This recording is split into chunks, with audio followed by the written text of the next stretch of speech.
We spend so much time and energy worrying about fake news and outright lies. But what if I told you the most powerful way to deceive someone doesn't involve lying at all?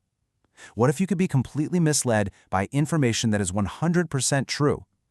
That's the fascinating and kind of scary idea we're digging into today, all based on Hector MacDonald's incredible book, Truth. He makes the case that the biggest danger out there isn't the lie, it's the carefully selected truth. All right, here's our game plan for today. We're going to start by looking at something called the truth trap. Then we'll get into the art of selecting facts, how framing your reality can change literally everything, and the wild power of just a single word. And of course, we'll wrap up with the big takeaway, how you can start seeing the world a little more clearly. So, first up, the truth trap. Let's dive right in and explore how we get caught in it. We're going to look at a classic example that really messes with our simple black and white view of what's true and what's false. This is really the heart of it all, isn't it? How can something be totally factual, totally true, but still lead you to the wrong conclusion? It sounds like a riddle, but it's a tactic that's being used every single day in ads, in politics, in the news we consume. Let me show you a perfect example.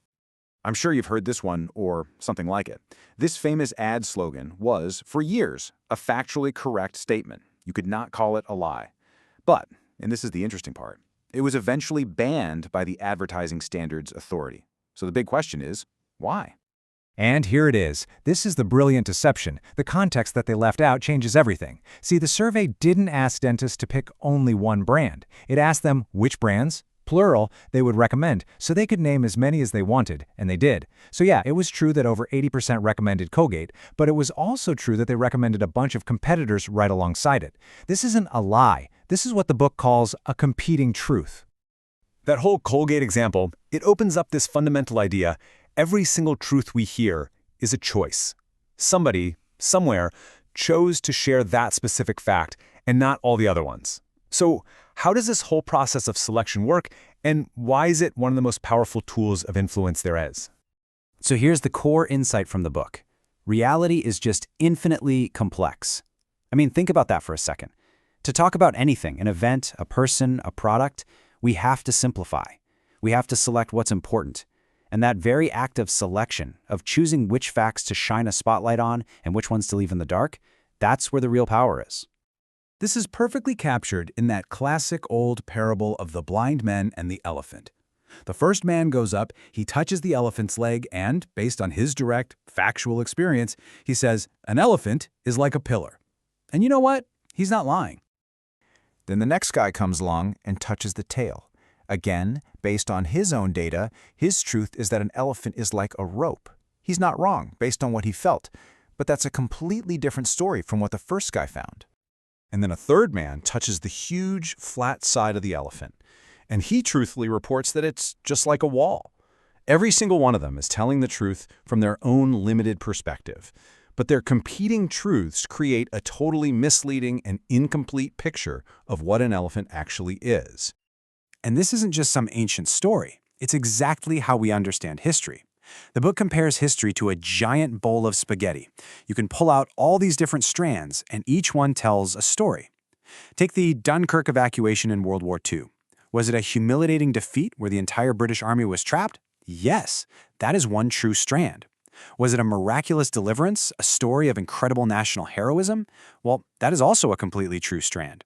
The strand that gets told over and over becomes the story, and that story can shape an entire nation's identity. Okay, so selecting your strand of truth is step one. But the next step is just as powerful. It's the frame you put around that truth. Because adding or, more importantly, removing context can completely change what a fact means.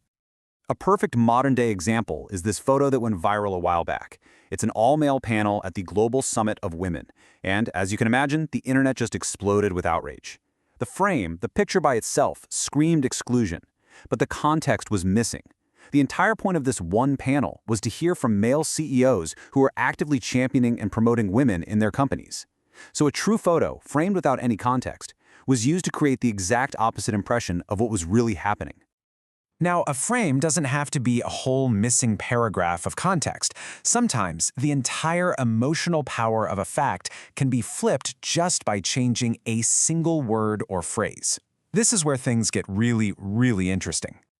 So in the United States, there's a tax on very large inheritances. For decades, it was just known by its technical, kind of boring name, the estate tax. And it's important to know it only ever affected the absolute wealthiest fraction of 1% of the population.